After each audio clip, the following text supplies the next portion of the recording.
It's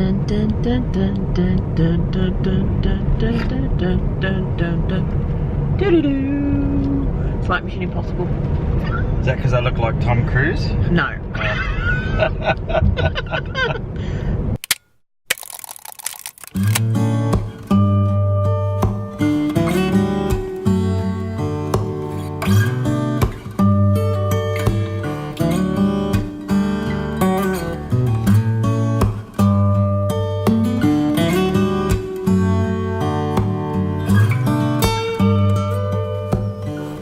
We're en route looking for a sunset location. Well, no, that's not true.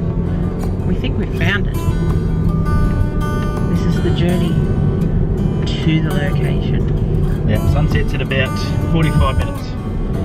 So we're about 15 minutes away from the location. We're shooting off there now in the car. And hopefully, fingers crossed, there'll be a little bit of colour. That's the plan anyway.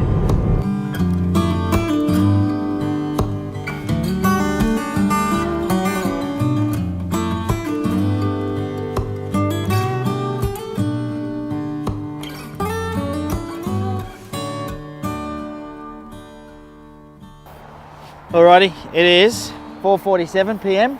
and we are heading up to, what's it called? Squids Inc. Squids Inc. Which is a, oh yeah, thanks. Which is a restaurant in Belmont, and there's a nice jetty and like a gazebo thing there. So let's go and check it out.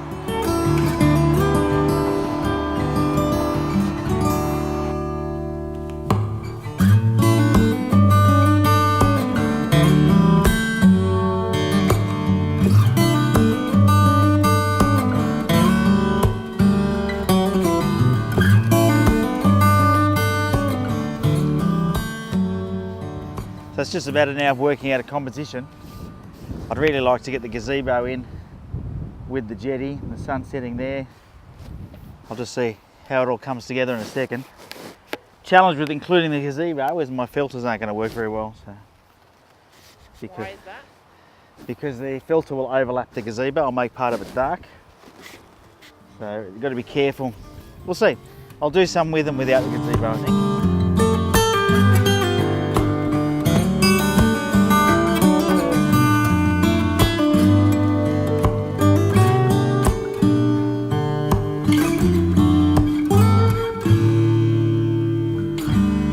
I get asked a fair bit about my Lee filter kit, so I'm just going to quickly show you how it works. I've got this sort of filter holder, and what happens is this sits onto the lens, and then the actual filters slide in here. I don't know if you can see how well you can see that there's these two grooves. The filters slide in there. If you come over to the lens, you have a look at the front of the lens. There's this adapter that's screwed on, and you have to put it. I can't show you how it goes on because you've got to take the lens off to do it. But it basically has a plate that sits in there, and then it screws together, and then this filter holder simply goes on there, and then once it's on you just tighten it on, and then it rotates around, allows you to move your filters around. And this thing here is actually like an extra accessory that you can get now, because it never used to come with that, and it was very difficult to use the filters because of the glare would get in behind the filter, as where this actually blocks all the light out. As you can see, that sits in there like so, and then as you slide the filters in, it then blocks all the light out, so you can use the big stopper or circular polarizing filter, whatever you like, without any light bouncing inside there on top of that very bulbous part of the lens. It's quite difficult. So all I've got to do now is really work on a composition. It's actually very hard with the sun in my face, so every time I look that way, all I can see is silhouettes on the screen here. So what I'm going to do is I've got an accessory called a Hoodman loop that will help me see my screen without having the glare in my face, which is another little trick, is to use something like this. So it's quite simply just an eyepiece that you look through that goes over the screen on the back.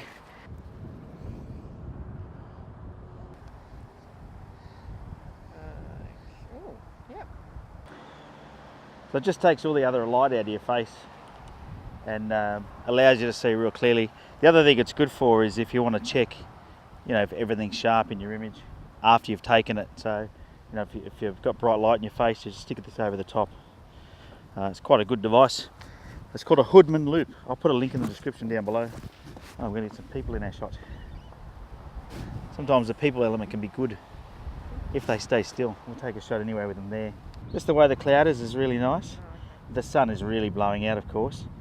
So I've got it at -2 in the exposure value because I'm shooting directly into the sun. But I wanted to get those two people standing there just then and see if I can bring it out in post-production. And if you have a look at the histogram, it's a bit too bunched up to the left. I probably won't be able to save that. If you want this, there we go, we'll use that.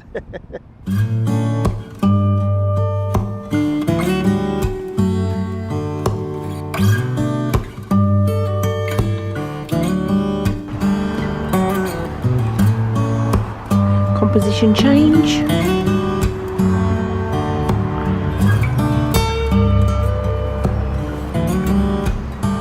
That sun is about to dip down below those mountains, so 7 minutes past 5. We don't have long to get this right, boss.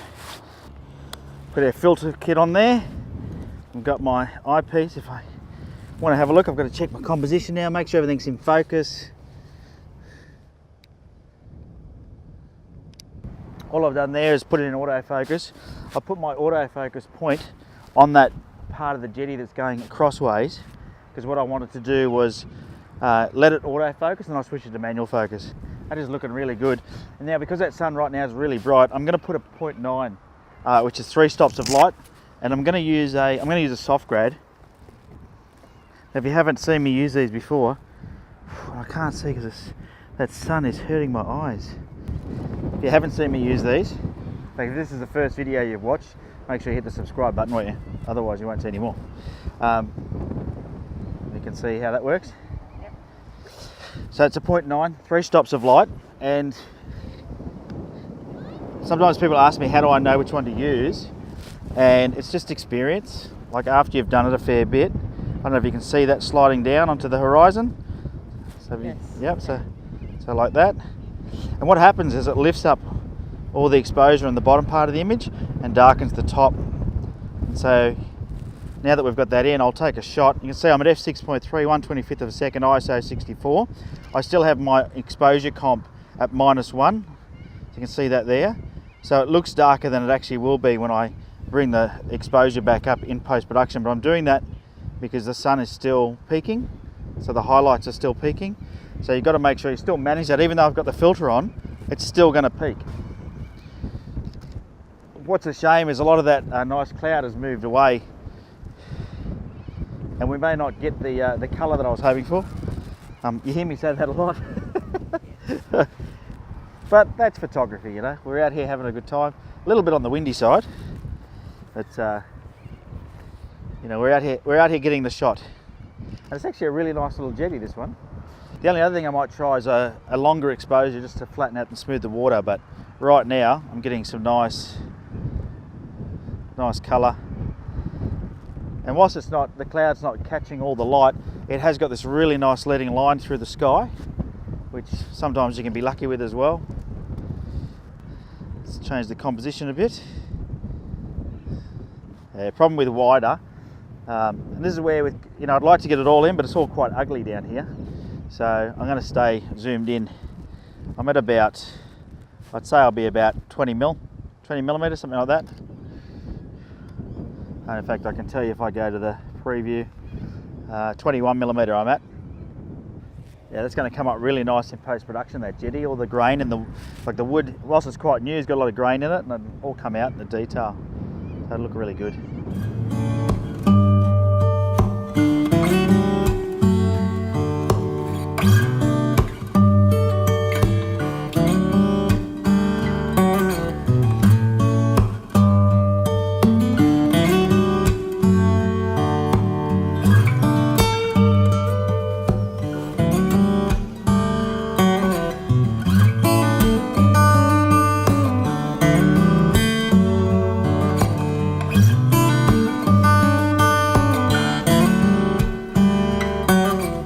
So I've got a couple of shots and I've now moved forward a bit more because I really want to cut out all the You know, it's really yucky weed on the foreshore, and so I'm going to really fill the frame up now with the Jetty, big time.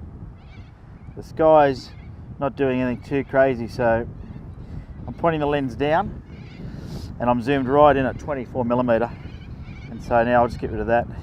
I'm going to just put my focus point onto the Jetty, switch it to autofocus really quickly. I'm going to let it autofocus, switch it back to manual, so it's now focused nicely, and then I've just got to adjust my graduated filter. Those cockatoos are going crazy. So I was just saying to the boss that it's quite tricky to get a long exposure today, and the reason for that is because it's very gusty. I don't know how much of that wind you're picking up in the microphones, but it's very gusty. So what that would mean is that things will move around a bit, and in the wind, things like hanging a filter bag off, or or hanging anything off it in the wind is not advisable, simply because if you're going to do a longer exposure especially, you're going to shake the tripod, things are going to move around more because the wind can catch it. And that's why I never have a camera strap on, because a lot of people have camera straps on, but what happens is the camera strap flaps in the wind, and because it's connected to the top of the camera, it actually shakes your camera around, and a lot of people go, well, I can't understand why I've got all this blur, and sometimes it can be something as simple as that. Now, the front of this, if I rotate it around, I mean, those filters are huge, so it's like a big sail. So as that wind blows, it's going to have the same sort of an effect on my shot. So I've got to make sure everything's tightened off. And then at the moment, I'm shooting at 1/10 of a second at f9. I am trying to slow it down a little bit, but I don't want to make it so slow that I have that problem with the sharpness. So I don't want the image not to be sharp. So I'll take another shot now with the remote. Let's see how we go.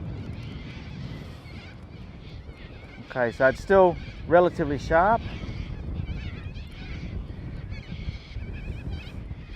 I'm still shooting at -1 exposure value because of that bright glow just behind the mountains where the sun is. It's still so bright that it's blowing the highlights.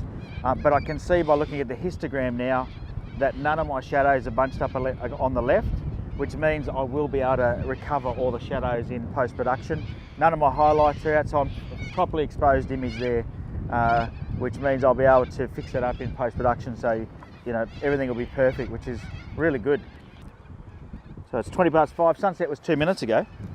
So now it's just a matter of waiting and see what happens with this light. It could get more and more impressive as the time goes on. The sun is just about gone down now because there's a lack of cloud in the sky. There's no real colour. There's just a hue of colour on top of the mountains, which is really nice. And I'll take a couple more shots before we pack up. But that's pretty much it. Hopefully you've enjoyed the vlog. Look, if this is your first video you've watched, make sure you hit the subscribe button. If you haven't already subscribed, do that anyway. And go over to on3legs.com and check out everything that we've got over there on the website. You can grab yourself a copy of my free ebook, 10 Tips to Better Photos. Until next time, get out there and take some photos.